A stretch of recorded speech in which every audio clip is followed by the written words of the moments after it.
يفقهوا قولي. ففهمناها سليمان وكلا آتينا حكما وعلما وسخرنا مع داود الجبال يسبحن والطير وكنا فاعلين. يا حي يا قيوم يا رب موسى وهارون ورب سيدنا محمد صلى الله عليه وسلم. اللهم ارزقنا الفهم والعلم والحكمة والعقل ونور برحمتك يا أرحم الراحمين. اللهم زدنا علما وارزقنا الفهم. اللهم ذكرنا ما نسينا وعلمنا ما جهلنا. استغفر الله استغفر الله استغفر الله العظيم. نستفتح الجلسة مثل ما نوى بأهلنا وأسلافنا وآباؤنا الصالحون. الله يدخل نياتنا في نياتهم وعملنا في عملهم ومقاصدنا في مقاصدهم وتوجهاتنا في توجهاتهم على هذه النية وكل نية صالحة وعلى ما نوى بالصالحون وخصوصا على ما نوى بحبي عمر بن محمد بن سالم بحفظ كما وجهه سيدنا محمد بن علي على إدرس بكل خير ولطف وعافية وإلى حضرة محمد صلى الله عليه وسلم. الفاتحة. بسم الله الرحمن الرحيم. الحمد لله رب العالمين الرحمن الرحيم. الحمد لله رب العالمين الرحمن الرحيم مالك يوم الدين. نعبد وإياك نستعين الصراط المستقيم صراط الذين أنعمت عليهم ولا الضالين. Amin. Alhamdulillah, puji puja bagi Allah Subhanahu wa taala, selawat dan salam di atas junjungan besar Nabi Muhammad sallallahu alaihi wasallam. Amma ba'd, alhamdulillah, bersyukur kehadrat Allah Subhanahu wa taala dengan limpah inayahnya pada malam ini kita dapat bersiaran bersiaran kembali dalam page jejak warisan Cenor, sejarah Cenor. Alhamdulillah, bersyukur kita pada malam ini. Pihak kami mengucapkan terima kasih kepada ahli panel kita pada malam ini, Tengku Redauddin bin Tengku Abdul Razak. Beliau orang Cenor, orang yang nenek moyangnya asal orang Cenor. Alhamdulillah, kita jemput beliau, kita mempersilakan beliau sudi menerima pelawaan kita untuk mengikuti program kita pada malam ini. Untuk dalam tempoh lockdown ini, PKP ini, mudah-mudahan ada kemanfaatan. Saya harapkan kepada orang yang mereka penonton-penonton yang mengikuti program kita pada malam, tolong share mudah-mudahan dengan asbab kita share tu ada mereka-mereka yang ingin mengetahui sejarah. Tak lupa juga kepada pengurusan Engku Rizwan kita dalam teknikal, di dalam posternya, dalam penyiarannya hebatnya. Kami mengucapkan terima kasih juga. Mudah-mudahan diberikan kesihatan dan limpah inayah kepada beliau. Allahumma amin, Allahumma amin. Dan kita tidak lupa juga kepada doa kita panjatkan pada malam yang penuh barakat ini, Sayyidul Ayyam, malam Jumaat. Mudah-mudahan Allah Ta'ala memberi keberkatan kepada kita, memberikan akan keberkahan kepada kita pada malam yang penuh barakah ini. Kita mohon doa pada Allah Subhanahu wa taala agar Allah Subhanahu wa taala mengangkatkan akan wabak bala. Allah Subhanahu wa taala memeliharakan kita daripada segala penyakit-penyakit, daripada penyakit-penyakit yang zahir dan batin, dan Allah Ta'ala memberikan syifa kepada mereka-mereka diuji dengan wabak ini, dan juga Allah Subhanahu wa taala menyelamatkan bumi Malaysia khususnya dan seluruh dunia. Amin Allahumma amin. Tuan-tuan, puan-puan dan juga para penonton yang dirahmati Allah, pada malam ini insya-Allah apa yang kita telah janjikan untuk kita berdiskusi bersama ahli panel kita mengenai dengan tajuk yang begitu saya anggap penting, yang melibatkan akidah, yang melibatkan usul kita, yang mana kalau kita lihat latar belakang sejarah Islam, para ulama-ulama dahulu kala mereka menyampaikan akan ilmu yang melibatkan akidah itu dalam bentuk sifat 20. Jadi mutaakhirin ini kita dapat melihat ramai yang membuat provokasi, mengatakan sifat 20 ni adalah falsafah Yunani, mengatakan pengajian tidak ada Al-Quran, tidak ada dasar dalam hadis, dan juga tidak ada dasar Al-Quran, seolah ilmu itu baharu, seolah ilmu itu direka-reka oleh ulama-ulama. Sedangkan jasa sifat 20 ni, nenek moyang kita terdahulu itulah pengajiannya, hingga dapat mereka mengenal Allah Subhanahu wa taala. Sebagaimana Allah Subhanahu wa taala menyebut, wa ma khalaqtu, a'udzu billahi minasyaitonir rajim, bismillahirrahmanirrahim, wa ma khalaqtul jinna wal ins illa liya'budun, ay illa liya'rifuni. Tidak aku utuskan, aku jadikan akan manusia itu kecuali adalah untuk mengenal, yang liya'rifuni, kata ulama tafsir, mengenal keakan, makna ma'rifatullah. Maka ulama-ulama menyusun sifat 20 adalah bukan mereka ini mencipta, bahkan menyusun, mengambil istimewa dari Quran dan hadis. Jadi pada malam ini bersama kita ahli panel, saya anggap beliau ni akan menerangkan lebih jelas lagi mengenai dengan naratifnya sifat 20 dengan alam Melayu. InsyaAllah nama beliau ialah Tengku Ridauddin bin Tengku Abdul Razak, yang beliau adalah penulis. Yang saya maklumkan bahawa beliau telah menulis sebanyak 9 buah buku. Di antara ada depan saya bawa sini Tengku. Ada di sini satu, judulnya Kitab Keris, ya.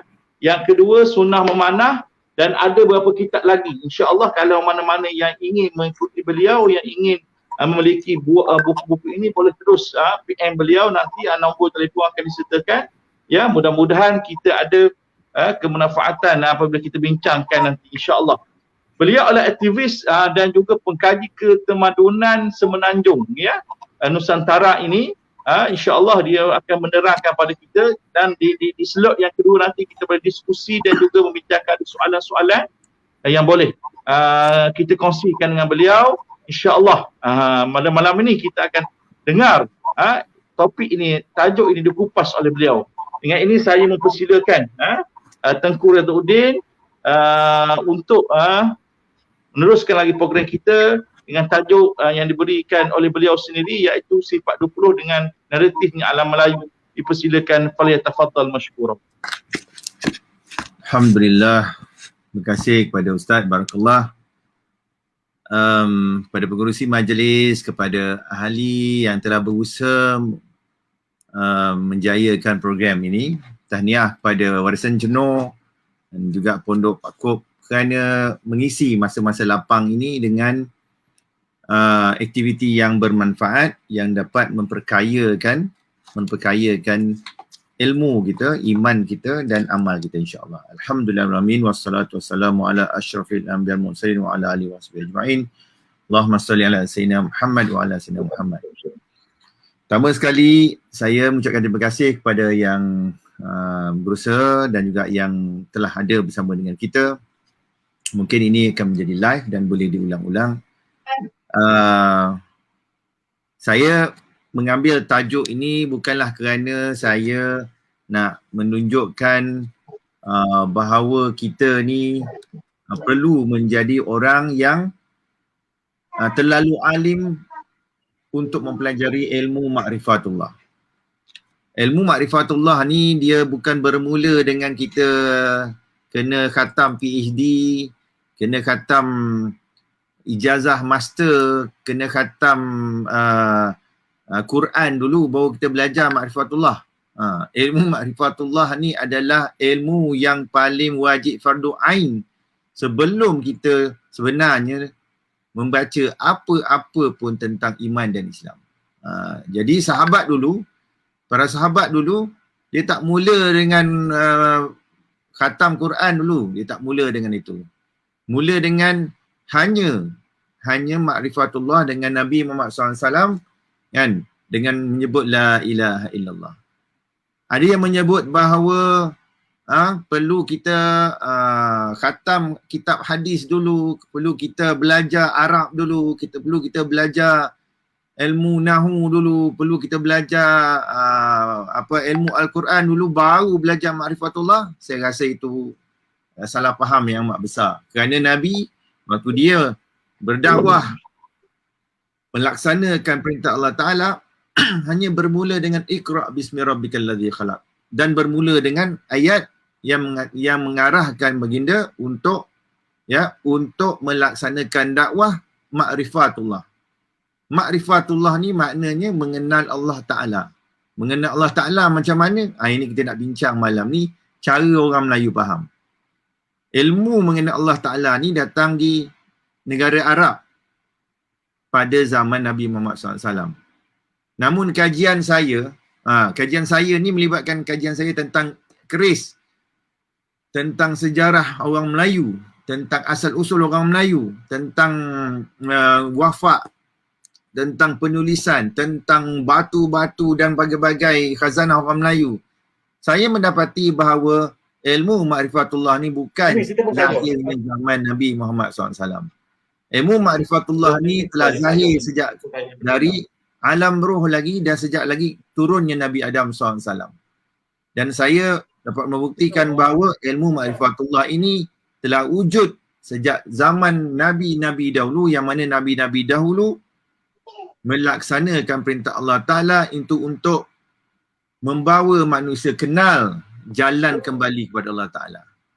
Tajuk kita pada hari ini pengkhususannya kepada perkara yang cukup mudah, iaitu bagaimana orang Melayu yang tak faham Arab, yang tak pandai baca Quran, yang tak pandai baca hadis, yang tak pandai Arab, yang tak pandai Nahu, yang tak pandai segala macam tentang sejarah Arab, mengambil agama Islam sepenuh hati mereka. Yang ini kita mesti fikir balik, kerana pada zaman sekarang ini ramai orang menyampaikan, maka kalau nak belajar ma'rifatullah kena khatam ini, kena khatam ini, kena khatam kitab Matla'ul Badrin, kena khatam kitab Aqidun Najin, kena khatam kitab Faridul Faraid, kena khatam kitab Baqarah Amani, kena khatam kitab Matan Sanusi. Masya Allah, susahnya nak jadi orang beriman. Susahnya kita ni, saya ni cakap campur-campur Ustaz ni, orang faham ni kadang-kadang campur-campur Ustaz. Kan? Susahnya ke kita nak beriman dengan Allah Ta'ala? Jadi orang Melayu dulu dia mudah. Dia mudah kerana dia tidak ada cerita bab bodoh-bodoh ni famous sekarang ni tidak ada kepandaian itu untuk dia beriman dengan Allah Ta'ala. Jadi orang Melayu melihat cara beriman dengan Allah Ta'ala ini dengan cara yang bahasa orang Melayu. Dia kata apa? Putus. Orang Melayu kata putus. Bila beriman tu putus. Macam mana maksud putus? Putus orang Melayu ni maksudnya jazam. Jazam maksudnya beriktikad. Bila sampai saja ke lubuk hatinya, tidak ada lagi perubahan. Wak Aimah ditetak, di leher pun tak ada berubah dah. Jadi bagaimana orang Melayu dapat iman yang sebegitu, sedangkan kita zaman moden ini khatam Quran, baca Quran sedap, khatam Mesir, khatam Jordan, khatam Saudi, khatam Madinah, tapi balik iman kita goyang. Jadi tuan-tuan, sahabat-sahabat semua, hari ni kita nak tengok macam mana orang Melayu beriman dengan Allah Ta'ala. Dengan keadaan zaman orang Melayu itu penuh dikatakan dengan animismanya, dengan paganismenya, dengan menyembah hantu jin setannya, dengan perkara-perkara yang penuh dikatakan oleh orang putih. Orang putih mengatakan kita ni jenis bangsa yang tak ada tamadun, bangsa yang orang kata apa, mengalahkan binatang. Ini orang putih tulis tentang kita. Apakah benar? Jawapannya tidak benar, tuan-tuan. Tidak benar sama sekali. Sebelum orang putih datang, orang putih ni orang British. Sebelum tu orang Belanda. Sebelum tu orang Portugis. Sebelum tu orang Itali semua dah datang dah ke alam Melayu ni. Sehingga kan Ptolemy menulis tentang alam Melayu ni tahun 150 Masehi tu, dia tak datang pun alam Melayu. Dia dengar cerita daripada pedagang-pedagang Arab dan pedagang-pedagang Melayu yang datang ke benua Eropah, yang datang kepada benua Timur Tengah. Ptolemy menulis tentang alam Melayu. Sedangkan dia tak pernah. Sebab tu dia lukis peta, Ptolemy melukis peta tak betul tentang alam Melayu. Jadi dia lukis saja kerana apa? Dia dengar cerita. Hebatnya orang Melayu.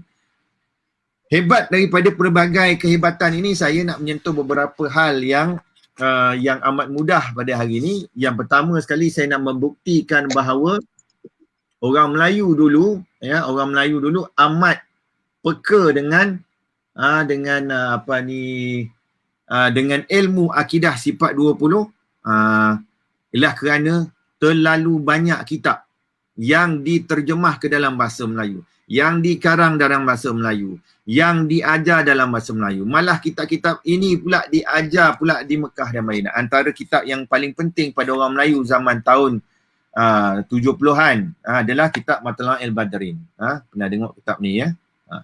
Kitab ni sekarang ni telah ditakhrij kononnya dan telah diubah supaya kitab ini hilang auranya dengan meletakkan bahawa kitab ni membawa hadis-hadis palsu dalamnya. Na'udzubillah. Kitab ini telah ditakhrij, menjadikan kitab ini bawa hadis-hadis dhaif dan hadis dhaif itu disamakan hadis palsu. Ini satu penghinaan kepada orang Melayu kerana pada zaman tahun 1970-an, 80-an kitab ini menjadi kitab pegangan hampir seluruh surau-surau pondok, surau-surau awam lah, yang bukan surau-surau yang macam madras pondok-pondok ni, mereka mengaji kitab yang lebih tinggi. Ini kitab introduction kepada semua imam-imam, Bilal nak menjadi pemimpin kepada sebuah kampung itu, mereka akan faham kitab ni, hafal kitab ni dan menggunakan kitab ini untuk melaksanakan tugas mereka. Di awal kitab ini diterangkan tentang bab akidah dan sifat 20. Saya ingin menyentuh sikit tentang bagaimana nanti orang Melayu hanya dengan memahami konsep yang paling mudah ini, mereka dapat mendapat iman kepada Allah Ta'ala. Apa hikmahnya? Apa kelebihannya kitab? Apa kelebihannya ilmu ini? Dan apakah yang orang Melayu dia fikir mudah sangat. Orang Melayu fikir mudah. Cara fikir orang Melayu ni mudah. Maka ulama'-ulama' dulu di samping menulis kitab-kitab yang tinggi-tinggi, mereka juga memudahkan.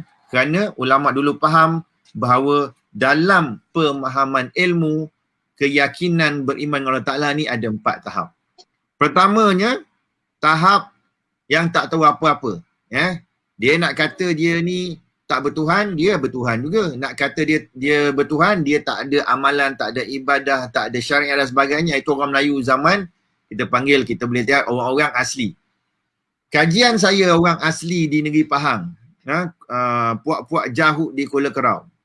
Saya ada terbaca buku dan juga interview orang-orang asli di Kuala Kerau dan juga orang asli di negeri Pahang ni. Dia memahami bila kita tanya fahaman dia tentang Tuhan. Kita tanya, Tok, ni kalau awak faham tentang Tuhan ni macam mana?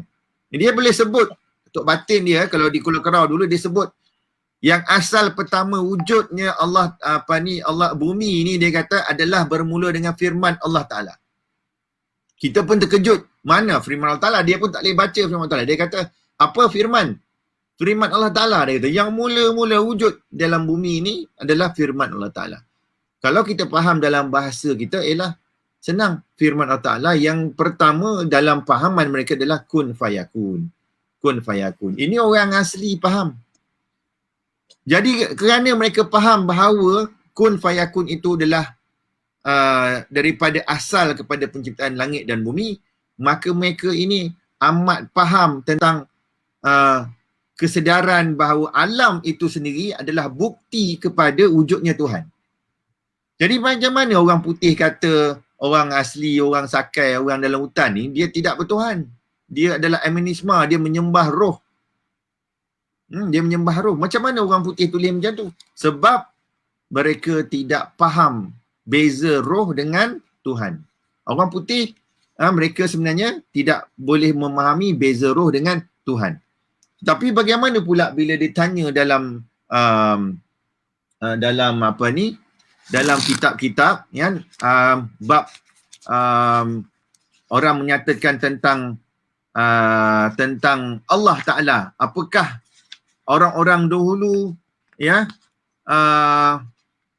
telah faham tentang Allah Ta'ala? Orang-orang itu beriman dengan Allah Ta'ala. Maka datanglah hujah-hujah yang zaman-zaman moden ni, bila mereka berhujah dengan akal mereka. Contohnya mereka berhujah bahawa apabila ditanya orang-orang kafir itu, siapakah yang mencipta langit dan bumi, maka mereka menjawab Allah Ta'ala. Maka dengan itu mereka katakan bahawa Abu Jahal itu beriman. Susah begini, susah. Sedangkan ada beza beriman dengan berilmu. Orang asli di negeri Pahang tu, mereka itu berilmu kerana mereka itu belajar daripada tok batin mereka atas turunan warisan-warisan mereka tu, bahawa yang menciptakan langit dan bumi ini Allah Ta'ala. Tapi apakah mereka itu beriman? Kita tak tahu mereka beriman, tetapi pada asbab zahirnya kita nampak mereka itu tidak beriman kerana mereka itu tidak melaksanakan ajaran Islam. tak melaksanakan ajaran Islam. Jadi begini tuan-tuan, orang Melayu memahami bahawa kewujudan Allah Ta'ala itu berdasarkan kepada contoh kewujudan mereka sendiri. Ini bahasa orang Melayu. Jadi pendeknya orang Melayu memahami bahawa kan nak mengenal Allah Ta'ala tu maka kenalah mengenal diri sendiri. Jadi mudah orang Melayu kata mengenal Allah Ta'ala melalui mengenal diri sendiri. Jadi orang Melayu tak fikir, nak kenal Allah Ta'ala ni kena baca Quran, kena tengok sifat 20, kena tengok sifat 30, sifat 50, tak ada gitu sebenarnya. Orang Melayu asal dia simple saja, nak kenal Allah Ta'ala, kenal diri sendiri. Ni prinsip yang pertama sebelum saya nak masuk pada bab sifat 20 tadi. Jadi bila nak kenal diri sendiri ni, maka orang Melayu tanya kepada tok imam dulu Allah wali Allah. Jadi wahai tok guru, wahai tuan guru kalau dah kenal diri sendiri, kenal Allah Ta'ala, iyalah. Jadi maka macam mana? Maka jawab tuan guru senang saja. Apabila kamu tu mengenal kamu itu makhluk, maka selain makhluk itu, maka itulah Tuhan. Apabila kamu mengenal Tuhan itu, maka selain yang dimasukkan Tuhan itu adalah makhluk. Bermakna dalam dunia awam, jangan kita cerita sambung-sambung dunia tasawuf, dunia tarikat pula, dunia awam dulu. Bagi orang awam, pada peringkat ilmu yang sikit tu, mengenal Allah Ta'ala itu mengenal diri dia. Mengenal diri itu ialah mengenal diri itu dialah makhluk ciptaan Allah Ta'ala. Selain daripada makhluk ciptaan Allah ni, semuanya adalah sifat-sifat Allah Ta'ala. Maka apabila dia kenal makhluk, maka selain daripada makhluk ni, dia pun mengatakan selain daripada makhluk ini, maka itulah Tuhan. Baik. Maka orang Melayu pun sebenarnya di kampung-kampung, saya jumpa sendiri, saya duduk di kampung, bagaimana orang Melayu tu tidak takut kepada jin, tidak takut kepada apa hantu ke apa, dia tak takut. Binatang buah pun dia tak takut. Kerana apa? Kerana dia kata selain daripada makhluk itu Allah, maka sekali ada sifat makhluk, maka itu bukanlah Tuhanku. Maka itu bukanlah Tuhan yang aku sembah. Maka itu bukanlah Allah. Dengan cara pahaman orang Melayu begini, maka ulama memasukkan kriteria, karakter makhluk. Maka ulama pun mudah masukkan karakter makhluk. Ya, mereka pun menggunakan contohnya wayang kulit dan sebagainya. Menggunakan nazam, menggunakan pelbagai puisi dan sebagainya. Kita boleh banyak baca puisi-puisi orang Melayu tentang cerita-cerita. Tetapi kalau kita nak baca cerita orang Melayu dan sebagainya, dia panjang. Saya ada 20 minit saja untuk menerangkan ni. Saya nak cepat, maka saya ceritakan begini saja. Baik. Orang Melayu memahami bahawa karakter makhluk itu mestilah boleh dilihat. Boleh dilihat dengan mata. Boleh didengar. Boleh dipegang. Jadi bentuknya yang kita faham, orang Melayu memahami bahawa segala benda yang boleh dilihat, boleh dipegang, boleh dirasa ni makhluk. Maka bila kita buka kitab-kitab sifat 20, betul lah, rupanya pandai ulama dulu dia mengajar orang Melayu. Dia faham orang Melayu ni mudah fikir. Dia kata senang ya. Nak faham siapa Tuhan, maka kenallah diri kamu. Nak faham diri kamu, siapa kamu? Maka kamu itu mestilah berbentuk jirim, dia kata. Apa bentuk jirim? Kamu itu mengambil ruang. Jadi dia tanya, kalau jirim mengambil ruang tu bagaimana Tuan Guru? Dia mesti ada jisim. Jisim maknanya benda tu boleh dibagi-bagi ataupun dia mengambil ruang dalam bentuk jauhar. Jauhar ni yang kecil, halus-halus, yang tak boleh dibagi-bagi. Dia pun tanya, kalau begitu, kalau saya manusia ataupun pokok boleh dipotong-potong, yang ni bukan Tuhan. Bukan. Kalau jin macam mana? Jin. Jin ni dia tak boleh ditengok, tak boleh dilihat. Tapi dengan ilmu-ilmu orang Melayu dulu, mereka jumpa jin, mereka jumpa bunian, mereka jumpa hantu, mereka jumpa segala macam makhluk ni. Yang tu pun bukan Tuhan. Tapi kalau yang macam tu ditanya lagi, kalau yang yang jin ni dipanggil apa? Dia panggil latif, halus-halus tak boleh pegang. Yang kasar-kasar ni boleh pegang. Oh, kalau macam tu senang dia kata. Maka buktinya orang Melayu ini bertuhan selagi ia berbentuk jiri, memenuhi ruang, memenuhi sama ada dia halus ke tak halus ke, maka dia bukan Tuhan. Maka tertolaklah pahaman bahawa orang Melayu menyembah jin, orang Melayu menyembah setan, orang Melayu menyembah pokok, orang Melayu menyembah sekian-sekian macam. Tapi ada adat istiadat orang Melayu yang memang dah lama macam tu. Mereka sebenarnya tidaklah menyembah, tetapi mereka dalam kaedahnya menghargai dan menghormati. Yang kedua, orang Melayu bertanya kepada Tok Imam di kampung di mana, ya. Saya ni belajar di kampung, salah seorang guru saya dalam arwah Lebay Hasan. Lebay Hasan ni anak murid Tok Kenali. Kalau dilancang orang akan faham lah. Cara dia mengajar macam kita kecil-kecil mudah ya kan. Maka dia kata, dia tanya lagi, kalau orang makhluk yang selain daripada mengambil ruang ni, macam mana lagi nak kenal makhluk? Sebab bila kenal makhluk, kenallah Tuhan. Maka dia tanya, kan, makhluk itu bertempat. Maknanya boleh kita tanya di mana? Di mana letaknya makhluk? Di kampung Cenor. Oh, maknanya tempat kampung Cenor.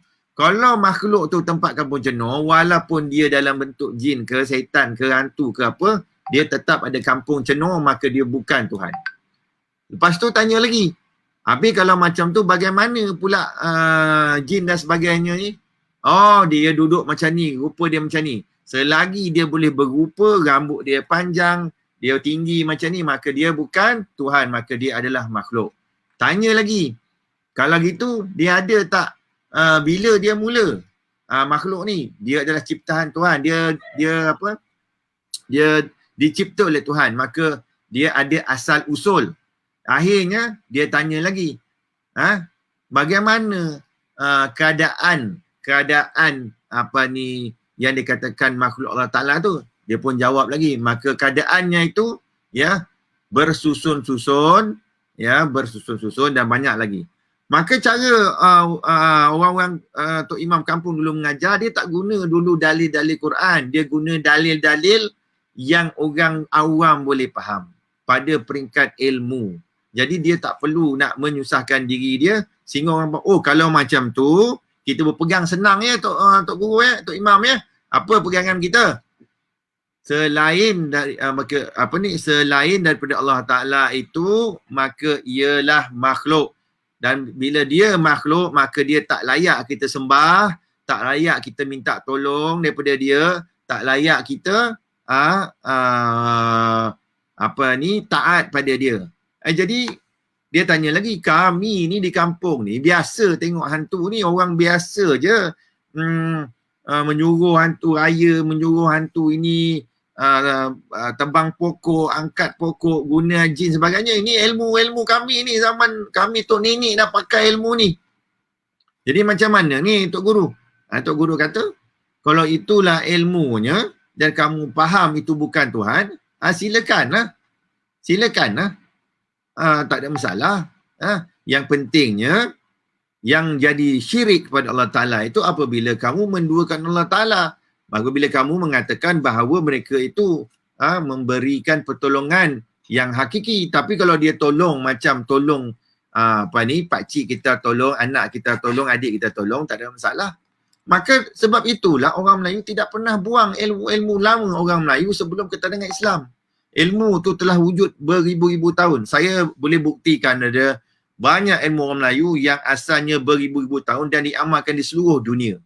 Jadi tuan-tuan, pada hari ini ilmu sifat 20 yang kita nak mula faham ialah ilmu sifat 20 ini sebenarnya memenuhi keperluan fikiran asas orang Melayu. Maka sebab itu orang Melayu amat mudah nak belajar ilmu sifat 20 dan amat mudah faham dan amat mudah menjadikan orang Melayu itu lebih tinggi tahap fikirannya ya. Kalau orang sekarang ni belajar kebat ya, kebolehan berfikiran aras tinggi. Sebenarnya kalau orang anak-anak kita belajar sifat 20 ni, insya-Allah dia akan dapat memahami pemikiran asas tinggi. Kerana apa? Ilmu sifat 20 ni ilmu yang walaupun simple, yang mudah, tetapi dia dapat mencerna satu kebijaksanaan. Apa itu kebijaksanaan? Iaitu kebolehan membezakan dua perkara yang berbeza. Kebolehan menyambung dua ayat yang berbeza. Kebolehan untuk membezakan baik dan buruk, hak dan batil. Tak ada bercampur aduk ya antara makhluk dengan Allah Subhanahu Wa Taala. Jadi itu dia untuk pusingan yang pertama, Ustaz. InsyaAllah saya rasa panjang kalau saya nak terangkan. Mungkin ada persoalan-persoalan yang boleh kita kongsi. Sifat 20 dalam pandangan orang Melayu. Alhamdulillah. Alhamdulillah wa syukurillah. Terima kasih yang berbahagia ahli panel kita Tengku.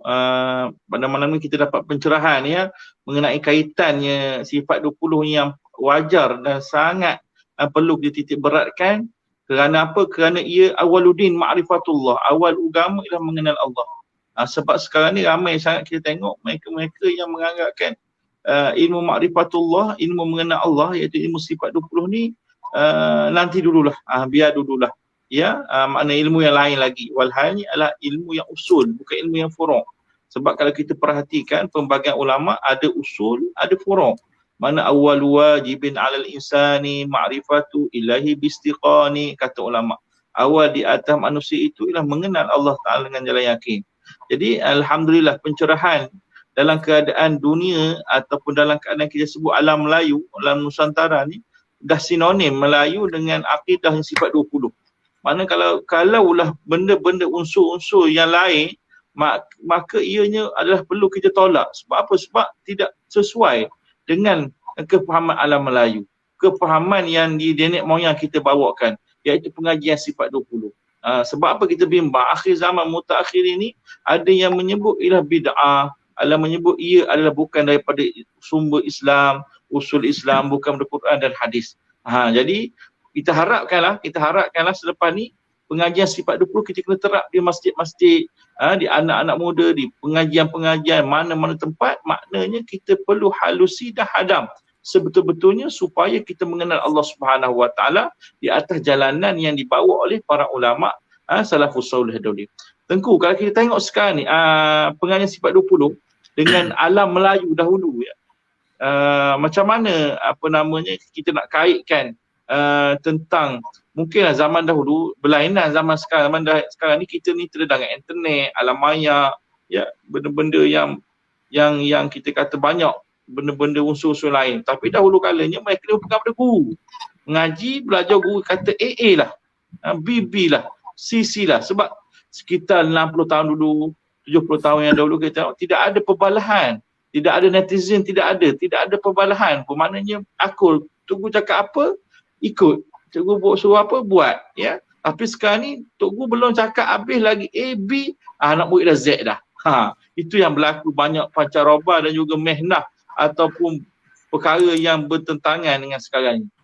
Cuba Tengku ulas sikit mengenai dengan beza dulu dan beza sekarang ni. Pengenalan dengan Allah Subhanahu Wa Taala untuk ma'rifatullah.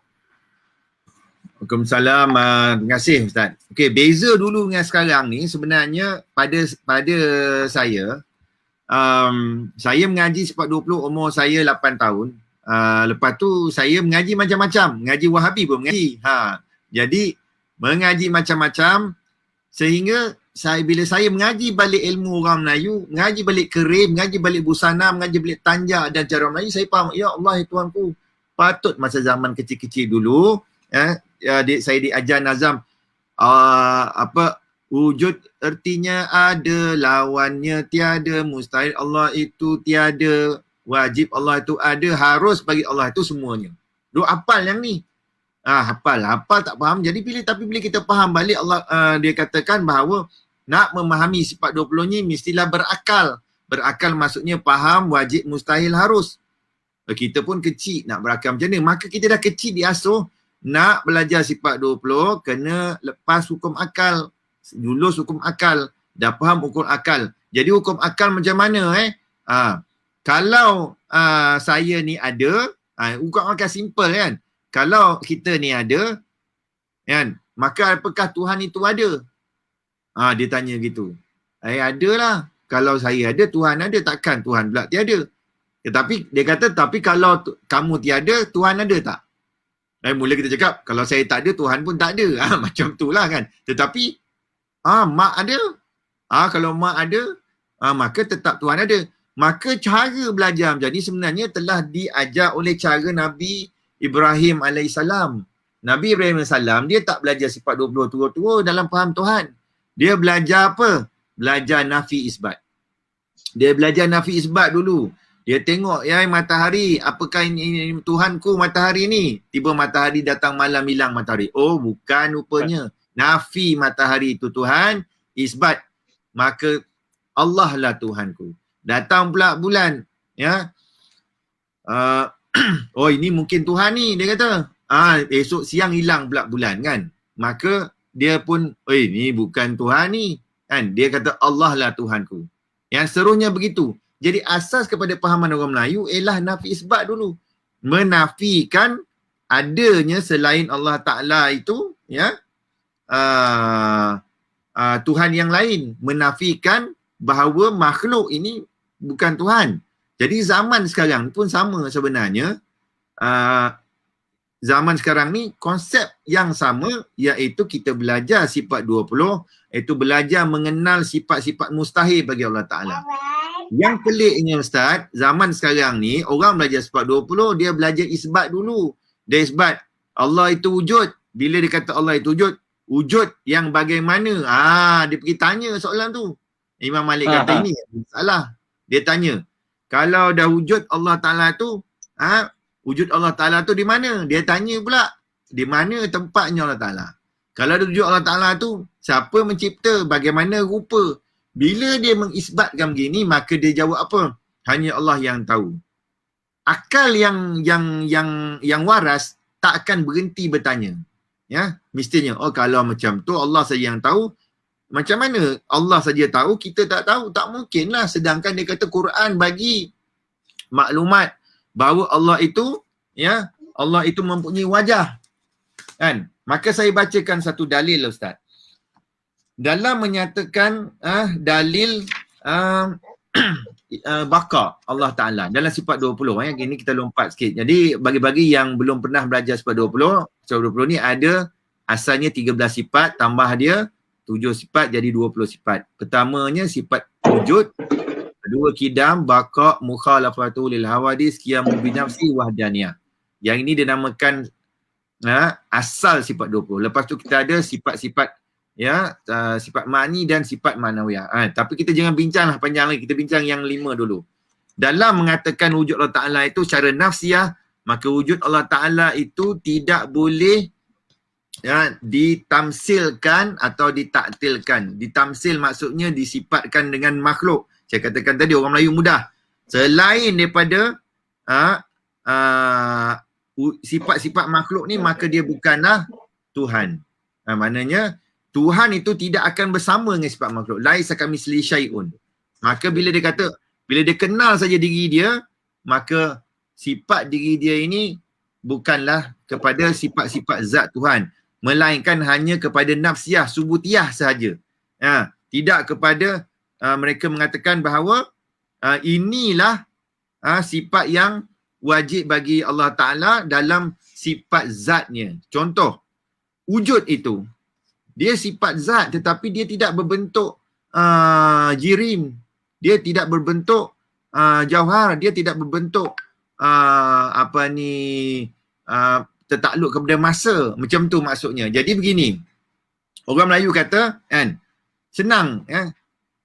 Kalau saya faham diri saya, kan, saya faham diri saya ni, ada jauhar, ada tempat, ada masa, ada jisim, ada jirim, ada kecil, ada besar. Saya faham jin, ada ini. Saya faham pokok, ada segala macam istilah-istilah yang boleh disifatkan, maka itu bukanlah Allah Ta'ala. Namun begitu, datanglah satu puak mengatakan, habis dalam Quran tadi, Allah katakan, kullu man alaiha fan, a'udzubillahi minasyaitonir rajim, wa yabqa wajhu rabbika dzul jalali wal ikram. sesuatu yang ada di bumi ini akan binasa dan tetap kekallah zat Tuhanmu yang mempunyai kebesaran dan kemuliaan. Baik. Ayat ini digunakan oleh Imam Asy'ari atau digunakan, ada banyak ayat lagi sebenarnya, sebagai contohnya dalam ayat Al-Qasas sebenarnya, wala tad'u ma'allah ilahan akhar la burhana lahu wala tad'u ma'allah ilahan akhar la ilaha illallahu kullu syai'un halikun illa wajhahu lahul hukmu wa ilaihi turja'un. Jadi kita tengok di sini orang-orang yang bila orang Melayu kata kalau ada wajah tu bukan Tuhan, maka ada puak ni mengatakan, kalau dalam Quran tu kata wajah tu macam mana? Apakah kita ni melawan Quran? Jadi orang Melayu yang dulu faham, itulah wajah Allah pada siapa? Pada zatnya ke atau pada sifatnya ke? Jadi kita takkan sama like misli syai'un, orang Melayu jawab macam tu.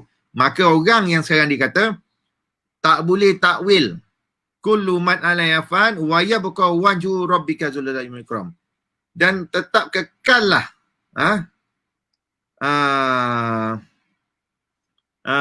zat Tuhanmu.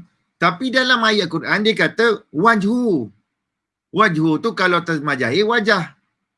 Kalau wajah tu yang kekal, maka sekarang ni dia katakan, dia kafirkan Imam Bukhari, puak-puak ni kafir Imam Bukhari kerana mentakwil wajhu ni. Takwil. Sedangkan kalau kita fikirkan dalam ayat Quran ada yad, dalam Al-Quran ada wajah, dalam Quran ada berbagai kiasan-kiasan lain yang hampir menyerupai sifat-sifat manusia itu. Maka kalau kita kekalkan wayabqa wajhu ni, kan, kekallah wajah dia sahaja, maka tangan dia tu tak kekal. Maka yang lain tu pun tak kekal. Di sini dia terperangkap, kan? Dia terperangkap, sebab itu orang Melayu bila faham sifat 20 dia kata, inilah zat Tuhan. Dia kata yang kekalnya adalah zat Tuhan. Maka zat Tuhan itu apakah boleh kita fikirkan dalam akal kita? Tak boleh fikir dalam akal kerana dia adalah cuma nafsiah sifatnya. Hanya dipahami sebagai tanda keagungan Allah Ta'ala, bukannya sebagai mutlak sama. Baik. Dua. Dia orang menjawab zaman sekarang ni dalam internet. Kalaulah kita takwil, maka kita berdosa. Saya katalah, macam mana nak takwil wayabqa wajhu ni? Kalau wajah dia saja yang kekal, tenaga yang lain tak kekal. Satu. Nombor dua, bila dia mengatakan sifat 20 tak payah belajar, kena belajar asma'u sifat. Sifat 99. Tuan-tuan, orang Melayu faham beza sifat perbuatan dengan sifat zat. Sifat perbuatan yang itulah Asma'ul Husna. Maksudnya Ar-Rahman, Ar-Rahim, Al-Qudus, Al-Malik. Sifat melaksanakan perbuatan. Manakala dalam sifat 20 iaitu menafikan segala sifat mustahil yang menyandarkan kepada bentuk Allah Ta'ala. Jadi dalam zaman sekarang ni, kebolehan kita membaca internet dan sebagainya pada saya bagus, tak ada masalah. Bacalah internet pun, bacalah segala macam ni, tetapi asas kepada pemikiran itu mesti betul. Maka alat untuk mencapai asas pemikiran yang betul ialah belajar ilmu sifat 20. Kerana apa? Kerana dalam ilmu sifat 20 asasnya ialah nafi isbat. La ilaha illallah. Nafi segala-galanya yang boleh bersekutu dengan Allah Ta'ala. Nafi dulu. Maka isbatkan bahawa selain sifat-sifat manusia yang kita nampak ini, maka itulah sifat Allah Ta'ala. Bila kita faham asas ni, senang. Jadi orang Melayu dulu senang. Sebab tu orang Melayu dulu orang kata orang Melayu sembah kubur. Macam mana orang Melayu sembah kubur? Dia kata, kau ni tak pandai ke? Kalau kubur tu Tuhan, bolehlah aku sembah. Tuhan mana ada tempat. Jadi aku bukan sembah kubur. Aku pergi kubur tu kerana aku kenal orang dalam kubur tu. Aku faham orang dalam kubur tu. Maka dengan kaedah yang simple ini. Jadi kesimpulan yang saya nak kongsi dalam perbualan kita hari ini ialah nak belajar makrifatullah ni jangan mudah-mudah. Tetapi janganlah menyusahkan diri hingga memeningkan kepala hingga kita sampai cari hadis sahih, cari ni tak jumpa, akhirnya mensyirikkan Allah Ta'ala tanpa kita sedar. Belajar makrifatullah ni mestilah mudah tetapi putus. Putus maknanya jazam. Jazam maknanya tak ada kurang sikit pun, 99 tak boleh, 99.9 tak boleh, kena 100%. Tak ada ragu, tak ada syak, tak ada zan, tak ada wahan. Barulah kita dapat cahaya iman tu. Kalau kita tak dapat itu, maka kita cuma sekadar menjadi orang Islam yang berilmu. Kita boleh menjawab bila orang tanya, siapa Tuhanmu? Allah Ta'ala. Kita boleh jawab dengan mulut. Tetapi apakah hati kita menjawab dengan etikad yang benar? Yang ini, orang sekarang. Orang Melayu dulu tak. Ilmu tak ada pun. Quran tak khatam pun. Tapi bila kita tanya siapa Tuhan kamu, etikad dia kemas. Simple saja. Siapa Tuhan kamu? Selain aku. Senang. Selain makhluk. Senang. Siapa Tuhan kamu? Selain makhluk. Tuhan. Maka Tuhan lah. Kalau makhluk siapa? Selain sifat-sifat Tuhan, makhluk lah. Yang kan mudah tu, tak payah. Dan pegangan itu jazam. Jadi tak ada sifat, keris kurafat, pergi sini kurafat, pokok kurafat. Macam mana nak kata pokok kurafat? Kan pokok itu bersifat pokok. Kan pokok itu bertempat, tanamnya di tepi sungai. Kan pokok itu tinggi, rendah. Kalau ada tinggi, rendah, ada tempat, ada sifat, pokok ni dah 200 tahun umurnya. Takkan itu Tuhan.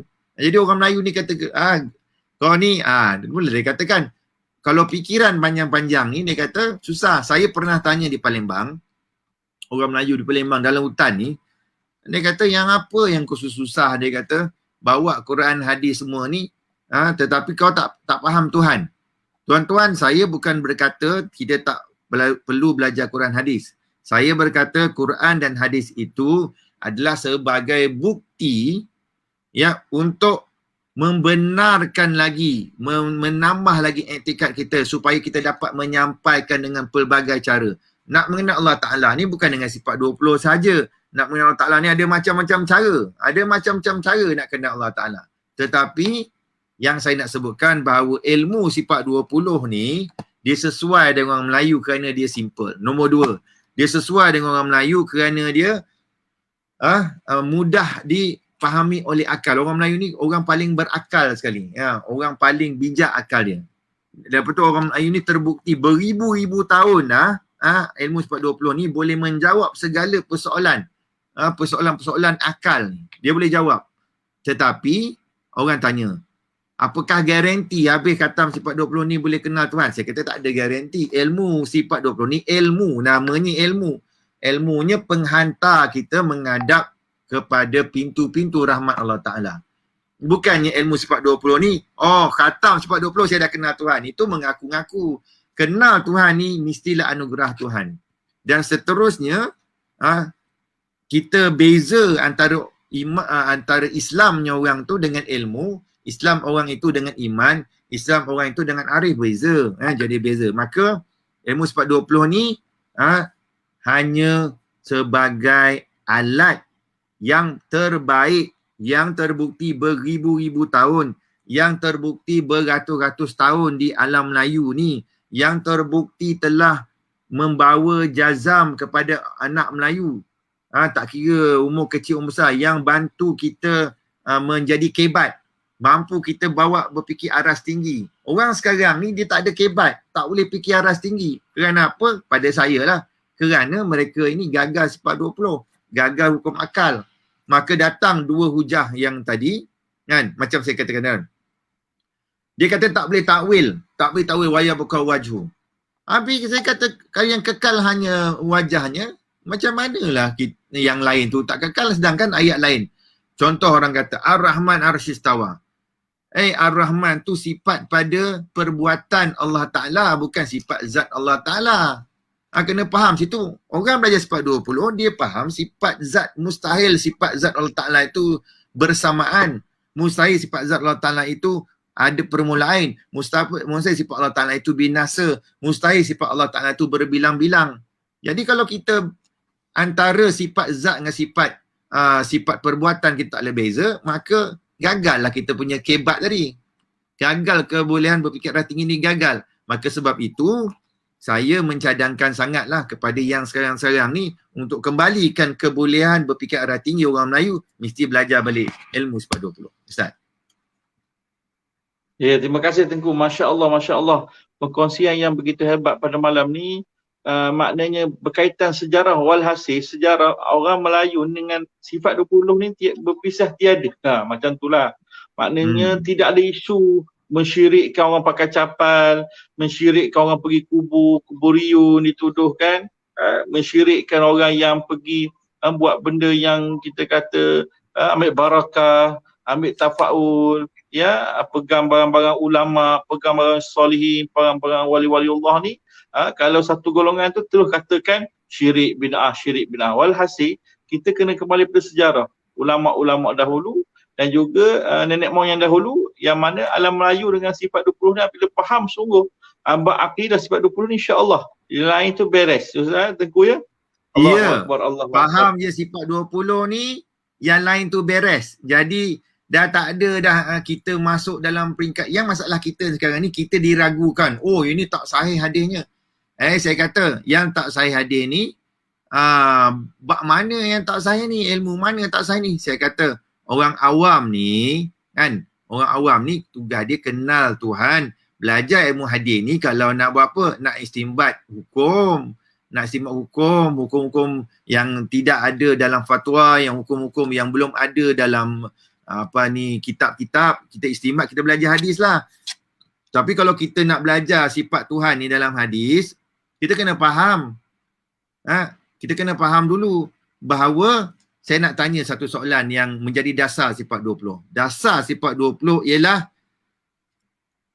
bukti kebenaran wujudnya Tuhan itu dari mana?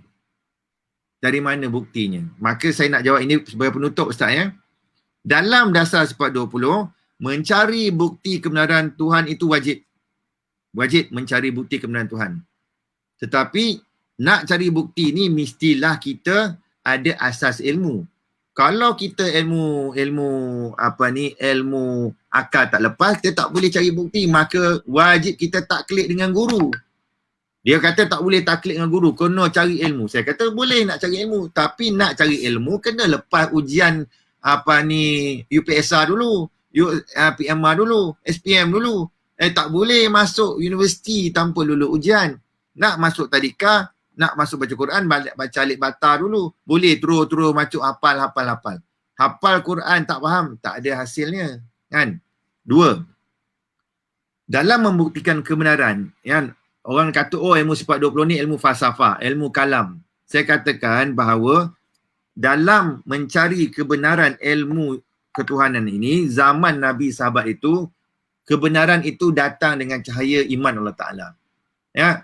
Dengar aja nama Allah Ta'ala, berkata hati mereka masuk iman terus. Tak payah tanya. Zaman Nabi tak belajar sifat 20. Tak belajar falsafah, tak belajar tauhid. Tauhid itu, tauhid ini tak ada zaman Nabi. Mengucap saja masuk iman. Terus nampak segala-galanya kebesaran Allah Ta'ala. Zaman tabi'in, pada masa itu orang tabi'in tak perlu bincang lagi, sebab tu dalam kitab ini dia punya bahasan akidah dia sikit dia, tapi cukup dalam, cukup. Jadi orang zaman imam-imam mazhab, imam-imam fuqaha, mereka tak bincang panjang sifat ilmu ketuhanan dan panjang-panjang ni. Kerana apa? Kerana mereka pegang senang, selain daripada makhluk Allah. Selain daripada makhluk, semuanya hal Tuhan. Selain pada hal Tuhan, semuanya makhluk. Senang. Jadi, yang nak dibincangkan ialah masalah furuk. Masalah cabang-cabang. Hukum ni macam mana, menjawab persoalan-persoalan manusia. Zaman sekarang ni, persoalan akidah ni kita jadi panjang lebar, persoalan manusia ni kita tak selesai. Sedangkan, kalau kita belajar ilmu sifat 20, Sekali belajar cukup. Tak payah ulang 1000 kali. Sekali belajar, mantap, jazam. InsyaAllah. Daripada kecil sampai ke mati takkan berubah. InsyaAllah dengan izin Allah Ta'ala. Nombor satu. Nombor dua. Dalam membuktikan kebenaran, saya tanya dalam ilmu sifat 20 ni, dalam membuktikan kebenaran Nabi, dalam membuktikan kebenaran Nabi itu kita cari daripada mana? Maka jawab orang, mestilah kita baca Quran. Kita baca hadis. Tapi dalam membuktikan kebenaran Quran dan hadis, kita tanya mana pula? Kita kena tanya Nabi. Habis kata, macam mana nak tanya kebenaran Quran kalau kita tak jumpa Nabi? Kalau kita ada persoalan macam ni, nak buktikan kebenaran Quran, tanya Nabi. Nak buktikan Quran Nabi, tanya baca Quran. Konsep ini dinamakan daur dalam ilmu sifat 20. Daur maknanya ilmu yang takkan selesai-selesai. Takkan bawa pada jazam, dan ini ditolak oleh fahaman sifat 20. Maka kita contohnya, nak tahu kebenaran saya lah, apa yang saya cakap ni, tanya siapa? Tanya guru saya. Nak tahu kebenaran guru saya? Tanya saya. Mana boleh gitu? Tak boleh gitu. Jadi kalau nak tahu kebenaran saya, tanya guru saya. Nak tahu kebenaran guru saya, kena tanya ahlinya, iaitu yang bertakwa, iaitu orang-orang yang mempunyai akal yang lebih sihat daripada dua ni. Tanya ulama'-ulama', maka dia akan kata ada ijma' ulama'. Kena tanya ahli-ahli dalam hal itu. Sepertinya tanya Ustaz Barakah. Tanya Ustaz Barakah ni bukan seorang. Ustaz Barakah ni dikenal pasti bahawa yang si Kudin ni mengajar ni, macam sekarang ni, Ustaz dah faham ilmu sifat 20. Kalau saya salah tu Ustaz betulkan, ni salah ni. Itu baru cara bermakna kena tanya akal orang-orang yang sihat, akal orang-orang yang lepas akalnya, kena tanya orang-orang yang berilmu selain dua orang ni. Jadi kalau kita nak tahu kebenaran Quran, kita tak boleh jumpa Nabi, maka kita kena tahu orang yang faham ilmu-ilmu Quran, ilmu nahwu Quran, sejarah Quran, asbabun nuzul Quran, ada berapa? 15 ilmu lagi mengenai Quran ni. Barulah kita boleh tahu kebenaran Quran, ataupun pengkaji-pengkaji Quran yang faham betul luar dalam Quran. Sebab apa? Kita tak bolehlah peluang tanya Nabi lagi. Habis kalau kita nak buktikan Nabi, kita buka dalam Quran. Dalam Quran, bukan semua cerita pasal Nabi Muhammad. Dalam Quran cerita macam-macam. Satu ayat Quran dah cukup lah menerangkan kebenaran Nabi Muhammad. Kalau kita menolak satu huruf ayat Quran, maka kita tidak beriman.